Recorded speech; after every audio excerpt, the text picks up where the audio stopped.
Ayan mga kadrama-rama, alam ko pong inaabangan nyo po no, yung next na mangyayari po dito sa Abot Kamay na Pangarap dahil alam naman po natin mga kadrama no, na sobrang nakakatens na nga po no, yung pinapakita every episode po ng director dito sa Abot Kamay na Pangarap dahil alam naman po natin ngayon mga kadrama no, na yung hidwaan talaga ni Justin talaga at saka ni Zoe dahil nga po talagang minamanmanan talaga or sinusundan talaga ni Justin yung mga galawan talaga ni Zoe dahil nga po nakikita talaga ni Justin na may something talaga sa katauhan talaga ni Zoe, may something talaga sa kanyang mga ginagawa no. Tapos ngayon talaga is dahil nga po sa pagmamanman po ni Justin talaga malalaman niya talaga sa bandang huli po dito sa Abot Kamay na Pangarap na si Carlos pala yung kanyang tatay. Sasabihin ni Justin na si Do Carlos pala ang tunay mong ama Zoe.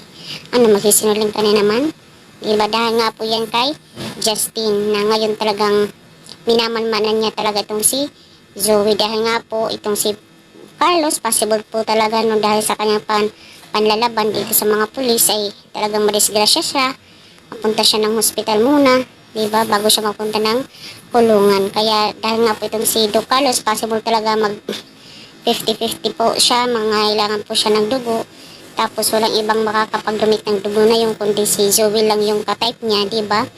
At doon talaga malalaman ni Justin talaga yung katotohanan. Possible po mangyari yan dito mga kadrama sa Abot Kamay na Pangarap. Kaya itong si Zoe talagang wala po talaga siyang magagawa no pag nalaman talaga ni Justin yung katotohanan nila RJ, nila Giselle, nila Annalyn, nila Lynette na talagang si Doc Carlos talaga yung totoong ama niya.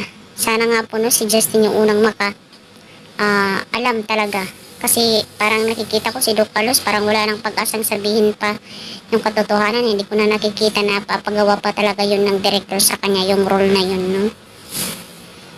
Dahil maraming mga karakter ngayon talagang pumapasok dito sa Abot Kamay na Pangarap.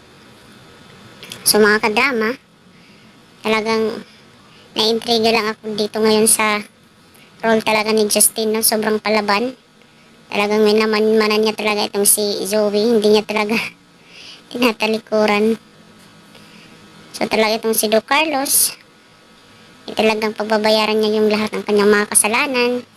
Possible mag-suffer po muna siya bago siya mapunta ng kulungan, diba? Hindi po yung ganong kadali mga kadrama. Parang natatawa ako sa director, parang nalilito na din yung director dito sa paggawa ng mga drama. Kaya yung iba makapag-comment, iba na din paikot-ikot na lang daw, wala na. Pero sige lang mga kadrama, darating din tayo doon sa point na yun, sa tuktok na yun na maabot din natin yung mga pangarap natin na malalaman natin yung katotohanan, marireveal din talaga yung katotohanan talaga about sa mga pagkatao nila Zoe, nila Carlos, diba? Tsaka nila Moira. Pag kidnap dito kay Don Pepe, lalabas din talaga yung katotohanan. Kaya si director na din yung bahala nun kung kailan niya tatapusin yung drama na to. So yun lang po mga kadrama. Don't forget to please like, share, and subscribe my channel. At maraming salamat din sa palagi niyong panonood ng aking channel. Sobrang napakalaking tulong po niya sa akin.